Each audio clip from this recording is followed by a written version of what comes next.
글쓰기 과정을 생각하면서 마음을 나누는 글을 쓸 수 있다입니다. 1번 문제부터 바로 볼게요. 다음 편지를 읽고 물음에 답해보세요. 자, 환경미화원님께 글을 쓰는 것 같아요. 안녕하세요. 저는 한국 조6학년 2반 김슬기라고 합니다. 요즘 날씨가 더워지고 있는데 많이 힘드시죠? 저는 청소만 해도 너무 힘들고 더운데 환경미화원님은 정말 힘든 일을 하시네요. 항상 우리 모두를 위해 새벽부터 길을 깨끗이 청소해 주셔서 감사합니다. 아침 등굣길에 거리가 깨끗이 청소되어 있는 걸 보면 기분이 좋아요. 제 마음까지 깨끗해집니다. 제가 행복하게 하루를 시작할 수 있게 해주셔서 정말 감사합니다. 가끔 쓰레기통이 없을 때 길거리에 휴지를 버린 적이 있었는데 앞으로는 길에 쓰레기를 버리지 않도록 노력하겠습니다.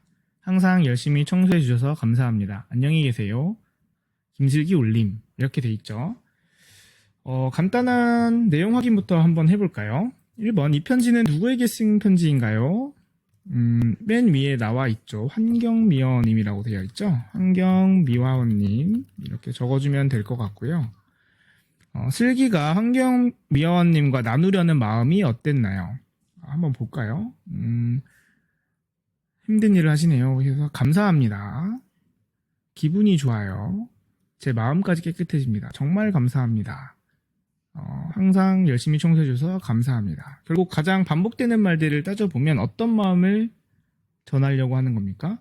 이제 뭐 거리를 깨끗하게 청소해주셔서 항상 중요한 말은 감사한 마음을 나누려고 했다라는 것만 여러분들이 기억하면 되겠죠. 오늘도 역시 문제가 굉장히 쉽네요. 두 번째를 한번 볼까요? 마음을 나누고 싶은 사람과 상황을 떠올려 봅시다. 이제 여러분들이 직접 쓰는 건가 봐요. 그리고 나누려는 마음을 전하는 글을 써보세요 라고 되어 있는데 일단 2번은 이렇게 정리를 좀 해볼까요? 예를 들어 뭐 마음을 나눌 사람, 어떤 사람에게 어떤 감정을 전달하고 싶은지를 생각해보고 예를 들어 뭐 마음을 나눌 사람을 뭐 담임 선생님 적어볼까요? 담임 선생님에게 마음을 좀 나누려고 합니다. 있었던 일 뭘로 해볼까요? 약간 이런 걸로 해볼까요? 친구와 화해할 수 있게 도와주셨다. 그래서 화해하는 뭐 방법을 알려주셨다.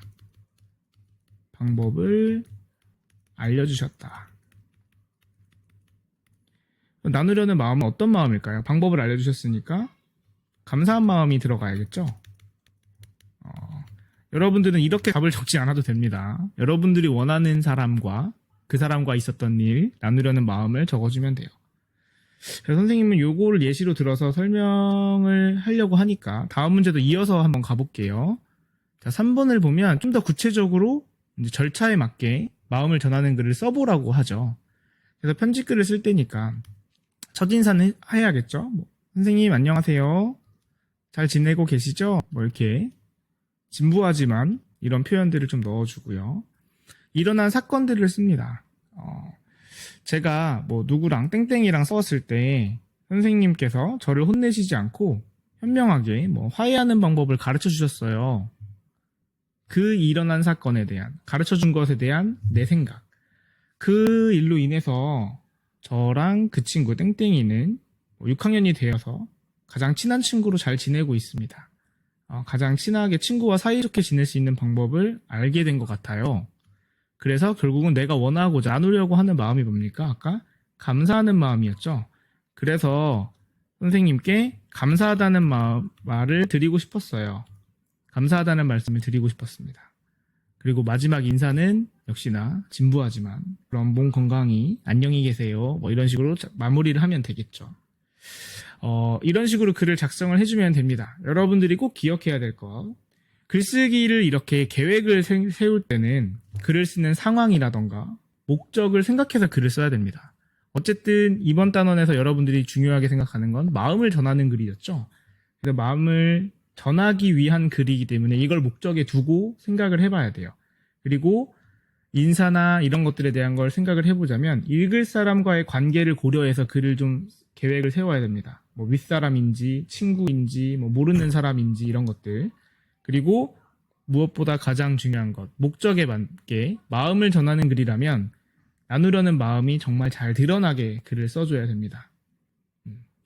그리고 이렇게 글쓰기는 계획을 세워서 써보는 노력을 좀 해봐야 나중에 글쓰는 능력이 점점점 올라가게 될 거예요.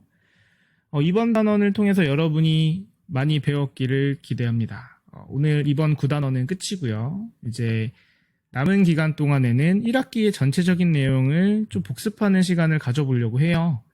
그래서 1단원부터 9단원까지 내용 중에 선생님이 좀 선별을 해서 여러분들에게 도움이 될 만한 것들을 찾아서 영상으로 제작하도록 하겠습니다. 오늘도 고생하셨습니다.